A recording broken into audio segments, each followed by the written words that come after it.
arī Latvijas Tirdzniecības rūpniecības kamera bija iesaistījusies diskusijā, un arī viņiem bija tad attiecīgi.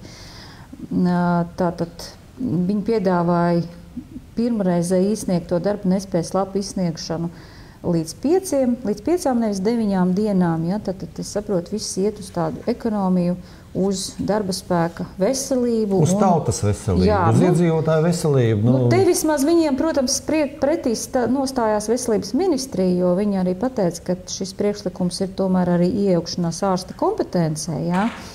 Jo tādā veidā tagad noteikti, ko ārstam, kādu slimības lapu ārstam rakstīt, kādu nerakstīt, tas jau būtu tā kā pat traku. Ja? Pagaidu, mēs te pacēlām tēmu par PVO, atceries? Jā, mēs arī vēl pacelsim. Mēs arī turpinām, jā. Tā, bet labā ziņa šajos te grozījumos ir tāda, ka tagad varēs arī saņemt darba nespējas lapu no zobārstiem. Tā, vismaz kaut kas labs parādījies. Ja?